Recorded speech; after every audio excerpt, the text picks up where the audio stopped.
Mas existem aí 3 processos para que aconteçam a eletrização de um corpo, né? Vamos entrar agora na parte de processos de eletrização. O primeiro processo a gente já viu, né? Que é o processo de eletrização por atrito, né? O que acontece? Você esfrega 2 corpos de materiais diferentes, né? Aqui tem um exemplo da régua e um pano, né? Esses materiais, galera, podem ser quaisquer. Você esfregando 2 materiais diferentes, um vai ter maior capacidade de atrair elétrons do que o outro. Se fossem materiais iguais, o processo de eletrização não ocorreria, né?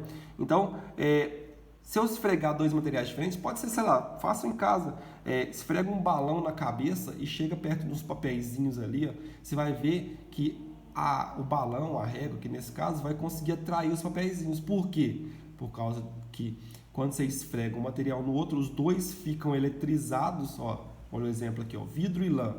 2 materiais diferentes, eu esfrego um no outro, ao final do processo, os dois vão estar eletrizados com cargas de mesmo valor, mesmo que, só que esse cara aqui com uma carga negativa e esse cara com uma carga positiva. Por quê?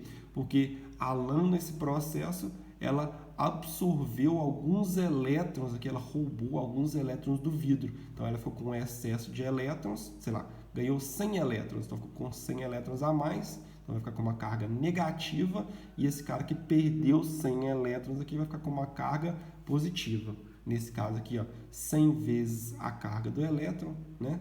E esse cara aqui 100 vezes a carga do próton. Beleza? Cargas de mesmo valor, mas com sinais diferentes. A gente tem só por curiosidade, a gente tem uma tabela que chama tabela triboelétrica ou série triboelétrica, que ela lista materiais.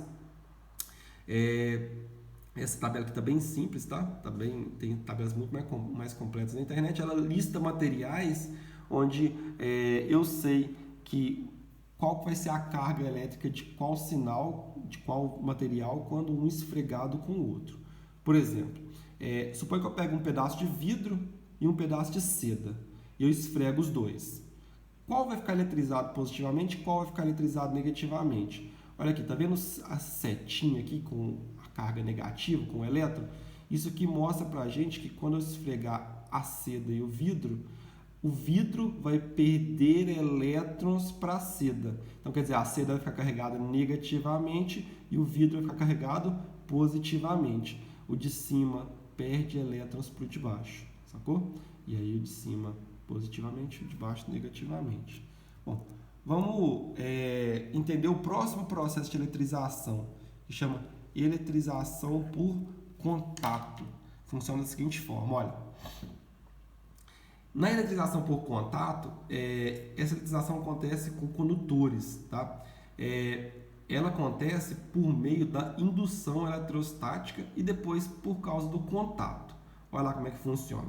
Suponha que um corpo inicialmente eletrizado, por exemplo, positivamente. Nesse tipo de processo de eletrização, sempre um corpo tem que estar eletrizado, tá? Suponha que um corpo eletrizado positivamente seja aproximado de um corpo que está inicialmente neutro. Então, excesso de prótons e mesmo número de prótons e elétrons. Quando eu aproximo esse cara desse aqui, esse cara induz aqui uma indução nesse cara aqui, ó. O corpo eletrizado vai induzir carga, uma separação de cargas no corpo neutro. Olha, no caso aqui, esse cara aqui vai ficar com excesso de elétrons de um lado e excesso de prótons do outro, né? Mas inicialmente neutro, porque não tem contato, não tem para onde os elétrons saírem. Aí acontece um negócio interessante, tem o contato. Quando tem o contato, aí esses elétrons têm um meio de sair do corpo que estava neutro para o corpo eletrizado. E aí, ao final do processo, esse cara aqui vai perder alguns elétrons, vai ficar com excesso de prótons, esse aqui também vai continuar com excesso de prótons. Claro, alguns elétrons que vão vir para cá vão anular algumas cargas negativas, algumas cargas positivas, de forma que esse cara vai ficar menos eletrizado. Mas ao final, os dois vão ficar eletrizados com cargas de mesmo sinal. Então, no processo de eletrização por contato, no início, um tem que estar eletrizado. No final do processo, os dois ficam eletrizados com cargas de mesmo sinal. É como se eles dividissem a carga ali entre eles, né? Então, mas aí vem a pergunta, Diego, eles dividem a carga igualmente? Bom, para que o material divida a carga igualmente entre si, os dois têm que ser exatamente do mesmo tamanho, tá? Tem que ter as mesmas dimensões. E quanto maior a dimensão do corpo, maior a capacidade dele de armazenar a carga. E aí, então, isso mostra para a gente que, por exemplo, se a esfera for bem maior que o bastão, ao final do processo, a esfera vai ter uma carga maior que o bastão. Se a esfera for igual o bastão em termos de tamanho, assim, as dimensões forem iguais, por exemplo, duas esferinhas iguais, né, entram em contato, as cargas se dividem igualmente entre elas. Então a gente pode pegar a média ali das cargas ao final do processo, tá bom?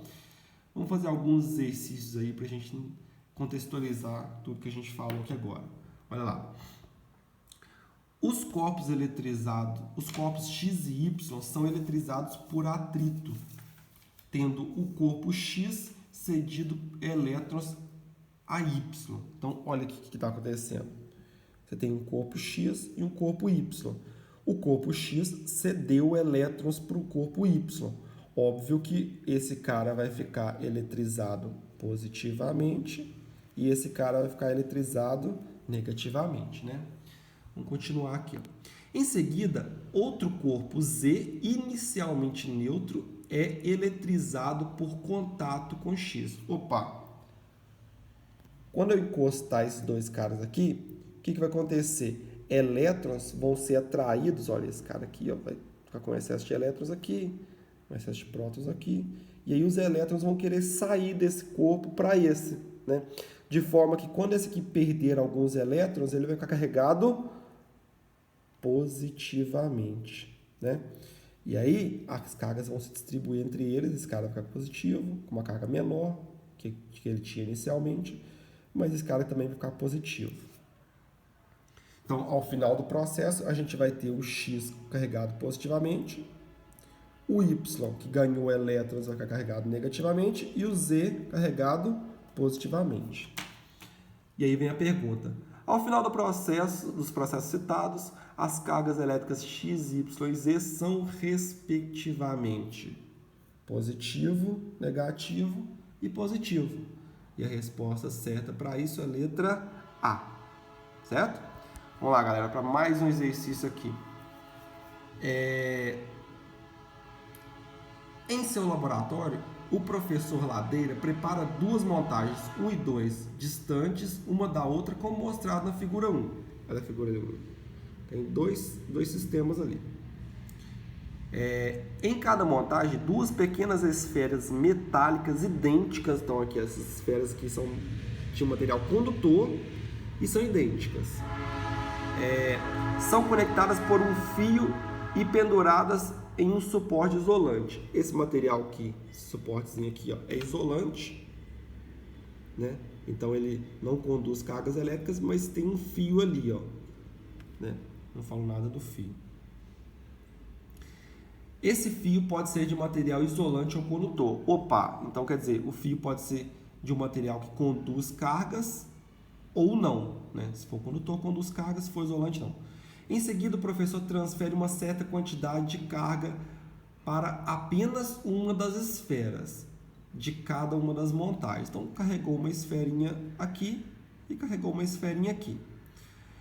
Ele observa que, após a transferência de carga, as esferas ficam em equilíbrio, como mostrado na figura 2. Aí ele observou que rolou isso aqui, ó. Essas esferas aqui estão se repelindo e essas aqui estão se atraindo.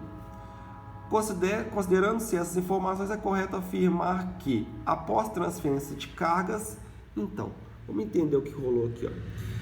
Se essas esferas estão se repelindo, elas têm cargas de mesmo sinal. Se elas têm carga de mesmo sinal, então essa outra aqui ficou eletrizada. Como que ela ficou eletrizada? O único meio que isso pode ter acontecido é por meio da condução de cargas elétricas aqui nesse fio. Então, por exemplo, suponha que ela estava eletrizada negativamente, se agora essa aqui também está, então quer dizer que fluíram cargas negativas para ela. Por onde? Por meio do fio. Então, a gente pode afirmar que esse fio é um fio condutor. Já essas outras esferas aqui, elas estão se atraindo. Para elas estar se atraindo, pode estar acontecendo duas coisas. Uma, ou elas têm cargas de sinais opostos, ou uma está eletrizada e outra está neutra. Como essa aqui estava eletrizada e essa aqui não perdeu cargas, não teve como ser eletrizada com carga de sinal oposto, então, obviamente, ela continua neutra. Para ela continuar neutra, esse fio aqui é de um material isolante, né? Então, a gente faz as perguntas. É correto afirmar que em cada montagem, ambas as esferas estão carregadas. Não necessariamente, essa aqui deve estar neutra. Em cada montagem, apenas uma esfera está carregada. Esse caso aqui não, né? As duas estão carregadas com carga de mesmo sinal, porque houve repulsão elétrica. Letra C. Na montagem 1, ambas as esferas estão carregadas. Verdade. E na 2, apenas uma delas está carregada. Também é verdade, resposta é a letra C. Vamos ler a letra D. Na montagem 1, apenas uma das esferas está carregada. Isso é mentira, né? Que as duas estão carregadas. Vamos para o próximo exercício. Um bastão isolante eletricamente carregado. Bastão é isolante e está carregado. Ele atrai uma bolinha condutora A, houve atração aqui, e repele uma outra bolinha condutora B.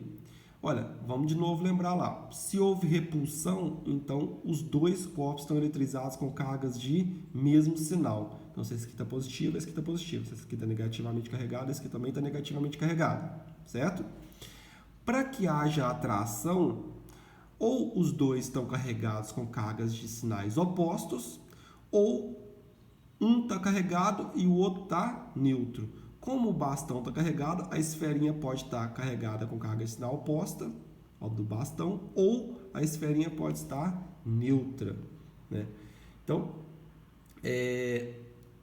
aí ele vai afirmar aqui, ó, ele vai concluir, pode-se afirmar que, então vamos ler as opções. A bolinha B não está carregada. Ela tem que estar carregada, carga de mesmo sinal. Está errado.